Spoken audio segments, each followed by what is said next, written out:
ایک بدماش نے کہا تھا، یہ ان کا مفکر ہی ہے ایک، اس نے کہا تھا مسلمانوں سے 4 چیزیں مٹا دو تو مسلمانوں کا وجود ختم ہو جائے گا۔ 4 چیزیں جب تک ان کے اندر ہیں یہ کبھی مٹ نہیں سکتے۔ وہ 4 چیزیں کون سی ہیں؟ اس نے کہا ایک قرآن، دوسرا حج، تیسرا جہاد، اور چوتھا حضور علیہ السلام سے عشق۔ یہ 4 چیزیں اگر مسلمانوں سے ختم کر دی جائیں تو ان کا وجود توڑ کے رکھ دیا جائے گا۔ یہ بکھر بھی جاتے ہیں، یہ 4 چیزیں ان کو پھر کھڑا کر دیتی۔ تو قرآن مجید غیر متبدل ایک پیغام حق ہے اور اس کی زیر زبر بھی نہیں بدل سکتی۔ یہاں چچینیا میں اور ان ریاستوں کے اندر جب قرآن مجید چھین لیا گیا اور مدارس بند کر دیے گئے، مسجدوں کو تالا لگا دیا گیا، اور جو سبزی بھی بیچتے تھے وہ سبزی بھی دیتے تھے، قرآن کی آیتیں بھی سکھاتے تھے۔ گھر کے اندر ماں جو ہے وہ کپڑے بھی سیتی تھی اور ساتھ بچے کو بیٹھ کے قرآن مجید حفظ بھی کرواتی تھی۔ تو قرآن مجید ختم نہیں ہونے والا، اور اللہ نے آج بھی، یہ امت کے عروج کا زمانہ نہیں ہے، یہ امت کے زوال کا دور ہے۔ ہر گلی میں، ہر بستی میں، ہر محلے میں حافظ قرآن ہے۔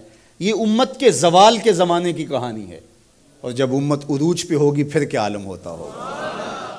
قرآن اس امت کی زندگی ہے، اس امت کی حیات ہے۔ لادینی قوتیں یہ سمجھتی ہیں کہ قرآن کو ان سے چھین لیا جائے۔ میں کہتا ہوں تم میں جرأت ہے تو قرآن کے چیلنج کو قبول کرو۔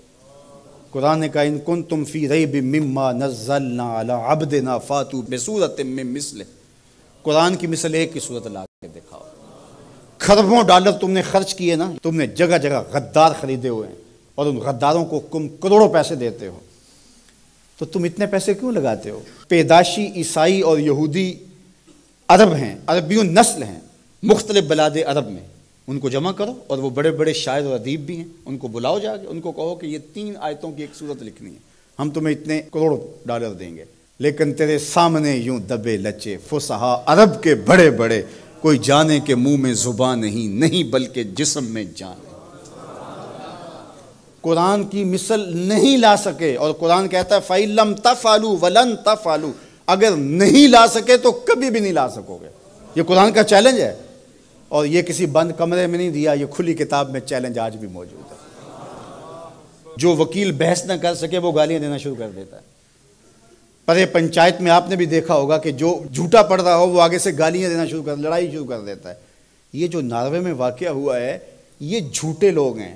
اگر تمہارے میں ہمت ہوتی، تمہارے میں دم ہوتا تو قرآن کی مثل لاؤ نا، 3 آیتیں لاؤ۔